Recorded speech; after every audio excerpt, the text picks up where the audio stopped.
There are places that seem to have fallen out of time, strangers in their own landscape, like a dream that has taken shape in broad daylight.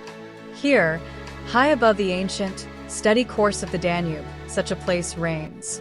A temple one would expect on the shores of Greece, not here, in the heart of Bavaria. This is Walhalla. In the next 13 minutes, we will embark on a journey. It is not just a flight through the air, but a journey through time. We will not merely look at the facade of this monument. We will learn to read it. We will explore the vision of a king, the genius of an architect, and the soul of an era. Join us as our drone approaches this stone enigma and unveils its story, a story of war and peace, of national awakening, and of the immortal power of art.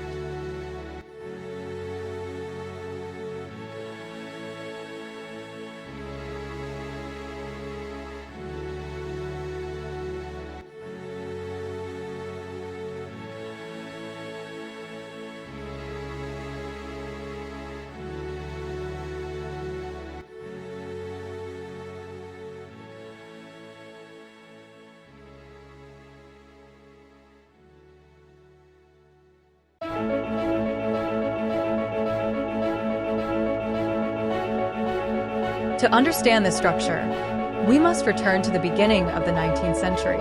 It was a time of fragmentation for the German lands. Napoleon's armies had swept across Europe, destroying old orders and creating new dependencies. The Holy Roman Empire of the German nation had collapsed. Many German states were chained to France in the Confederation of the Rhine. It was an era of humiliation. Amidst this political impotence, a young man conceived a bold idea. The Bavarian crown Prince Ludwig, later King Ludwig I. He was an ardent patriot, but also a passionate lover of the arts. He recognized that a nation consists not only of territories and armies, but of a common culture, a common language, and common heroes. As early as 1807, at the age of 20, he resolved to create a place dedicated to this common heritage. A hall of fame, not just for Bavarians, not just for Prussians, but for all outstanding personalities of the German tongue. This was a revolutionary concept. It included Austrians, the Swiss, the Dutch, all who were connected by German language and culture. Walhalla was to become a spiritual fatherland made of marble, a symbol of unity long before there was a German nation-state.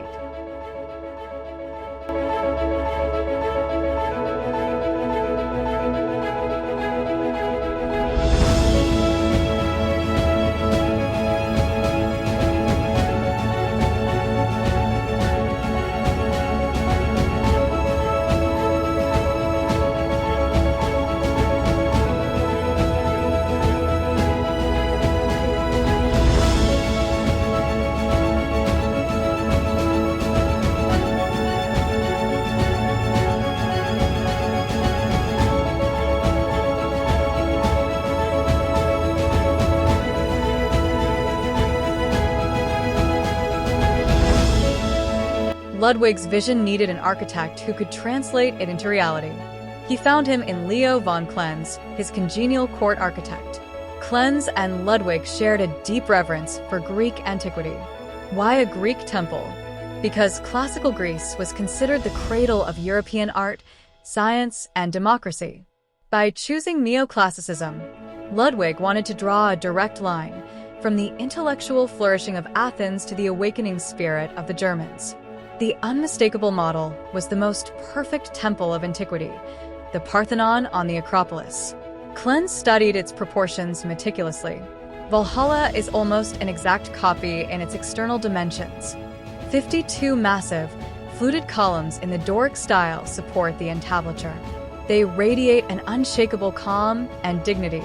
The construction itself, which began in 1830, was a logistical and technical masterpiece for its time. The marble for the exterior cladding came from Carrara in Italy, while the limestone for the core and stairs came from nearby quarries in Kelheim. The multi-ton blocks had to be transported by ship on the Danube and then hauled up the steep slope. For over a decade, hundreds of craftsmen, stonemasons, and artists worked on this grand national project. On October 18, 1842, the anniversary of the Battle of the Nations at Leipzig, Walhalla was ceremoniously opened.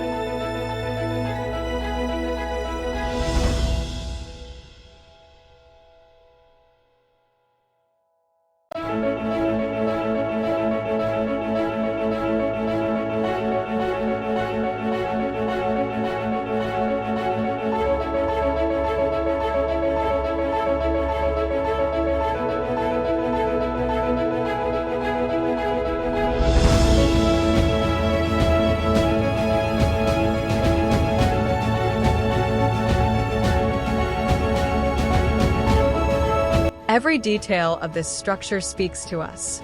The journey begins at the foot of the massive substructure. 358 steps lead up from the riverbank. It is not an easy path. It is a ceremonial ascent that lifts the visitor out of everyday life and prepares them for the solemnity of the place. As our drone now hovers at the level of the colonnade, we look at the pediments, the triangular gables above the entrance. They are the most impressive sculptural works on the exterior. The southern pediment, which reigns over the Danube, depicts the Battle of the Teutoburg Forest in the year 9 AD. Here we see Arminius, the Cheruscan chieftain, leading the Germanic tribes to victory over the Roman legions. It is the founding myth of German independence and fortitude. On the north side, facing the land, this story finds its modern counterpart. This pediment depicts the rebirth of Germania after the wars of liberation against Napoleon, symbolized by the founding of the German Confederation in 1815. The German states join hands here, united under the protection of the central figure of Germania.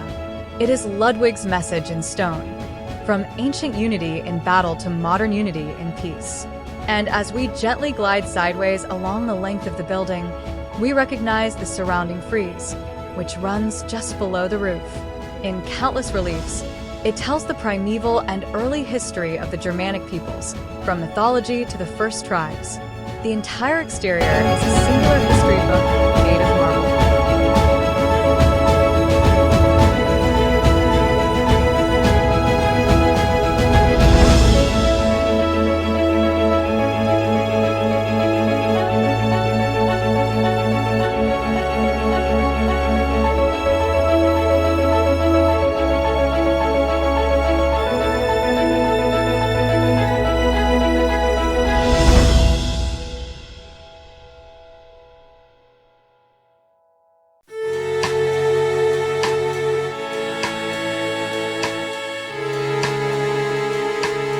But why the name Walhalla? It originates from Norse mythology. In the Edda, Walhalla is the Hall of Odin, where the Valkyries bring the most glorious fallen warriors, the Einherjar. Ludwig I deliberately adopted this pagan myth, but he reinterpreted and transformed it for his own purposes. His Walhalla was not to be a hall for warriors, but for the giants of the mind, for poets, composers, scientists, artists, and wise rulers. He created a humanistic and enlightened version of the myth. Fame was no longer to be won solely on the battlefield, but in the concert hall, the artist's studio, and the study. And its placement at this very spot is no coincidence. The Danube is not just any river. It is a European river of destiny. Celts, Romans, Germanic tribes, they all traveled along its banks. It connects west and east, serving as both a trade route and a border. By erecting his Hall of Fame here, at one of the most prominent points above the river, Ludwig placed it in the grand context of European history.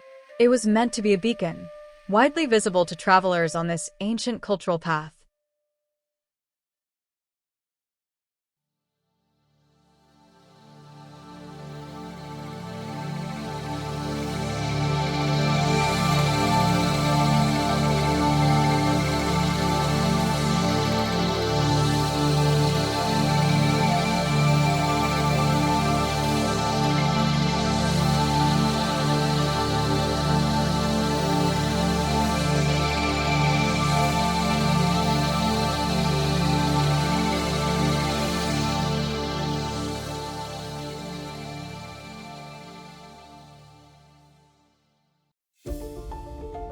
So, what is Walhalla today?